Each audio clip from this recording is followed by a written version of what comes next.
Morning my जैसे foodie Ahmednagar के foodie आप सभी को आपकी फ्रेंड एसके स्टाइल का प्यार भरा नमस्कार। और आज मंडे है और मंडे की शुरुआत करते हैं एक बहुत ही प्यारी सी लाइन और स्टोरी के साथ। और आप लोगों का तहे दिल से धन्यवाद कि आप दिल से फूडी के मेंबर ने मेरी स्टोरियों को दिल से सराहा, प्यार किया, तो इसके लिए आपका दिल से आभार है आपकी दोस्त का। आप ऐसे ही हमें प्यार करते हैं इसलिए हम मोटिवेट होते रहते हैं। तो चलिए आज ये प्यारी सी जो बात थी वो मैंने आपके साथ शेयर की। अब एक प्यारी सी लाइन के साथ कि अगर आपको नतीजे शानदार चाहिए, अच्छे चाहिए, तो आपको सफलता तो बहुत टाइम तक, मेहनत आपको बहुत टाइम तक करनी पड़ेगी। यानी अगर आपको सफल होना है तो आपको चुटकी में नहीं, चुटकी भर की मेहनत में सफलता नहीं मिलती है, बल्कि आपको कई सालों तक आपको मेहनत करना है।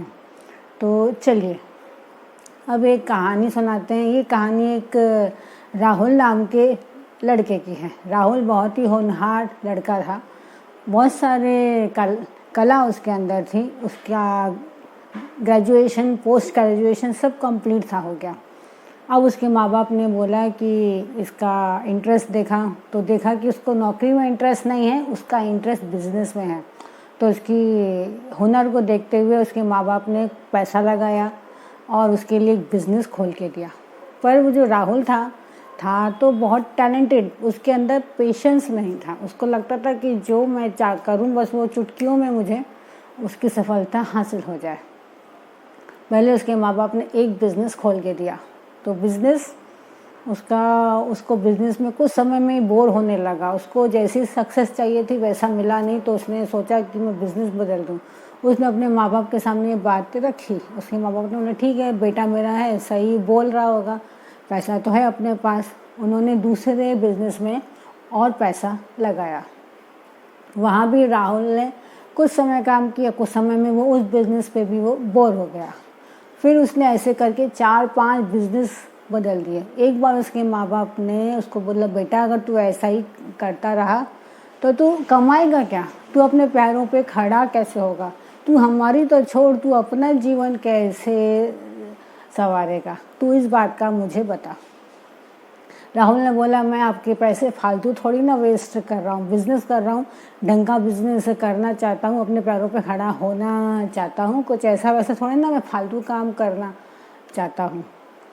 माँ बाप हुए परेशान, चिंतित। माँ बाप को पता लगा कि उनका बेटा राहुल एक टीचर की बात बहुत सुनता है, बहुत उनकी रिस्पेक्ट करता है, उनकी बात टालता नहीं है। उन्होंने जाके टीचर से वो मिले, टीचर को अपनी समस्या बताई, तो टीचर मुस्कुराया, बोले ठीक है कल राहुल को मेरे पास भेज देना। राहुल चूँकि उन टीचर का बहुत आज्ञाकारी था, बहुत दिल से उनकी इज्जत करता था, उनके कहने पे वो अपने टीचर से मिलने चला गया। टीचर उनके साथ बैठे, इधर उधर की बातें की और उसको आम की गुठलियाँ दी कि बोले कि जाओ राहुल ये पास में गार्डन है, जाके लगा के आओ। राहुल चूँकि आज्ञाकारी था, उसने आम की गुठलियाँ उठाई और गार्डन में जाके लगा दी। फिर राहुल अपने टीचर के साथ बातें करने लगा। थोड़ी देर में राहुल के टीचर बोले जाओ देख क्या उसमें आम का पेड़ निकला है क्या, फल आए हैं क्या। राहुल बोला ये कौन सी बात है। राहुल मन ही मन सोचने लगा, लेकिन वो टीचर के सामने कुछ बोल सकता नहीं था। वो उठा, उसने देखा, बोलते सर नहीं आए हैं। फिर थोड़ी देर हुई, इधर उधर की बातें की, चाय पी, नाश्ता किया। फिर उनके टीचर ने बोला जाओ राहुल अभी देख, अभी तो पक्का पेड़ निकल ही आया होगा, देखना फल भी होंगे राहुल इसमें। राहुल मैं बोल रहा हूँ ना, जाओ तुम देख के आओ। राहुल अपने टीचर की आज्ञा मानता है और देख कर आता है। बोलता है नहीं मैम, नहीं सर नहीं आए हैं, कुछ भी नहीं आया है। तो फिर राहुल के साथ बोलते हो सकता है वो जगह ख़राब होगी, एक काम करो वो उस जगह से निकालो और मैं तुम्हें दूसरी जगह बताता हूँ, तो दूसरी जगह पे उन गुठलियों को डालो।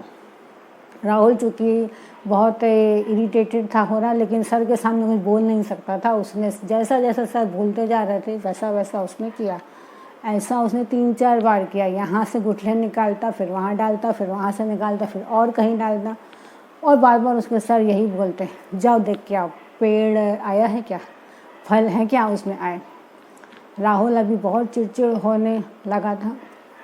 फिर आखिर में उसके सर ने बोल दिया, हो सकता है कि ज़मीन वमीन सब बराबर है, गुठलियाँ ही खराब हों। उन्होंने बोला, अब ये लो तुम दूसरी गुठली लो आम की और जाके दूसरी जगह पे लगा दो। राहुल इतने गुस्से में आ चुका था, लेकिन सर की इज्जत वो इतनी कर रहा था कि कुछ बोल नहीं पा रहा था। उसने फिर एक जगह चुनी और गुठलियों को अच्छे से गाड़ा, उसको पानी वानी दिया। फिर थोड़ी देर बाद सर बोले, राहुल जाओ देख के अब की बार पक्का उसमें से पेड़ निकला होगा और उसमें फल भी होंगे, देखना राहुल, हम दोनों बैठ के खाएंगे इधर। तो राहुल बड़ा हैरान था। राहुल फिर गया, पर वहाँ पे ऐसा कुछ था ही नहीं। बोलता है, नहीं सर, वहाँ अभी भी कुछ भी नहीं है।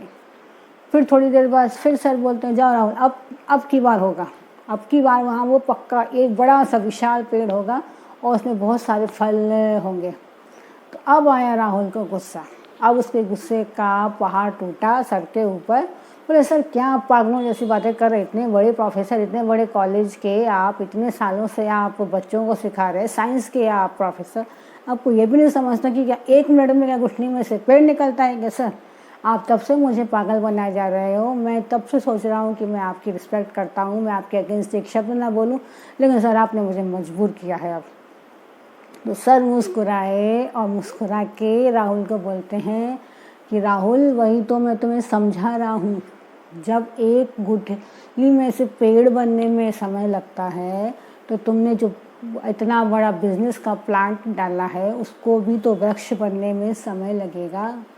तुम अगर ऐसे ही बार बार अपना बिजनेस चेंज करते रहोगे, पैसा अपना इन्वेस्ट करते रहोगे, अपना समय इधर उधर इन्वेस्ट करते रहोगे, आज तुम कपड़े का डालोगे, कल तुम रेस्टोरेंट डालोगे, परसों तुम कुछ और डालोगे, तो तुम डेवलप कैसे होगे? तुम्हारा बिजनेस चलेगा कैसे? तुम्हारे जीवन का होगा क्या राहुल? वही तो मैं तुम्हें इतनी देर से समझा रहा हूँ कि अगर तुम्हें सक्सेस होना है एक बिज़नेस में, एक चीज़ में, तो उसके लिए थोड़ा धीरज तो धरो, थोड़ा पेशेंस तो रखो, थोड़ी मेहनत तो करो, देखना नतीजे कितने शानदार होते हैं। तो दोस्तों, ये कहानी कितनी अच्छी थी और ये कहानी आज की जनरेशन, आज की एटमॉस्फेयर के हिसाब से बिल्कुल परफेक्ट सूट बैठती है। ऐसा हम लोग के साथ भी होता है ना। हम लोग अपने डायरेक्शन ही बदलते रहते हैं, चाहे वो बिज़नेस हो, चाहे वो हमारा सर्विस हो, चाहे हमारी सोशल मीडिया हो। सोशल मीडिया पे भी ऐसा ही होता है। हम लोग कोई काम शुरू करते हैं, बहुत जल्दी हमें कुछ रिस्पॉन्स की हमें उम्मीद होती है, हमें वो नहीं मिलती है तो हम उसको छोड़ देते हैं, वहीं बंद कर देते हैं। किसी ने हमें लाइक नहीं किया, किसी ने हमें कमेंट्स नहीं दिए, तो हमने उसको बंद कर दिया, अपना कंटेंट हमने बनाना ही छोड़ दिया, अपने बिजनेस को ही छोड़ दिया। तो क्या ये सही है क्या दोस्तों? आप कंटेंट बनाने का आपने सोचा तो क्यों था आपने सोचा कि लोग आपकी तारीफ़ करें? नहीं ना, बल्कि वो आपको कंटेंट बनाना अच्छा लगता था, उसमें से आपने कुछ सीखना चाहा था, आप उसको और डेवलप लेवल पे लेके जाना चाहते थे, तभी तो आपने कंटेंट बनाया ना। तो फिर ये अगर कुछ लाइक्स आपको कम मिले या नहीं मिले या कमेंट्स नहीं मिले, तो क्या आपका कंटेंट छोड़ना सही डिसीज़न है? बिल्कुल गलत है। आप जिस फील्ड में हैं, जो भी काम आप करते हैं, आप जिस सर्विस में हैं, जिस जॉब पे हैं, जिस सोशल मीडिया के जिस कंटेंट में हैं, आप उसको कंटिन्यू कीजिए। आपको एक दिन सफलता ज़रूर मिलेगी और जितनी ज़्यादा आप सफलता, आप ऊंचाई मेहनत करेंगे, आप हार्ड वर्क करेंगे, आपकी सफलता भी उतनी हाई लेवल की होगी और आपके जो बिज़नेस है, जो आपका कंटेंट है, वो उतना ही ज़्यादा परिपक्व होगा, उतना ही ज़्यादा फलेगा, उतना ही ज़्यादा फूलेगा और उतना ही ज़्यादा वो सक्सेस होगा। तो जब कोई बहुत बड़ा ड्रीम है, बहुत बड़ा अगर आपका सपना है, तो उस बड़े सपने को पूरा करने के लिए आपके इरादे भी तो बुलंद होने चाहिए ना। उसके लिए उतना पेशेंस तो आपको रखना पड़ेगा। बिना पेशेंस के ना तो बिज़नेस होगा, ना सर्विस होगी, ना आपका सोशल मीडिया में कुछ चलेगा। तो हमेशा अगर आपको कुछ भी डेवलप करना है तो एक मन से, एक लगन से आप उस काम को लगातार करते रहिए। निश्चित सफलता आपके कदम चूमेगी और इतना टॉप लेवल पर चूमेगी जितना आप सोच भी नहीं सकते। बिना स्वार्थ के, बिना मतलब के अपने काम को करते रहिए, क्योंकि उस काम को करने में आपको मज़ा आना चाहिए। वही काम आप बहुत ऊंचाई तक कर सकते हैं। उम्मीद है कि आपको ये कहानी पसंद आई होगी। फिर मिलेंगे अगले हफ्ते एक नई स्टोरी के साथ। और मेरी टीम हमेशा आपको बोलती है कि कर दिखाइए, ऐसा करना चाहे हर कोई आपके जैसा। ओके बाय, आज के स्टाइल।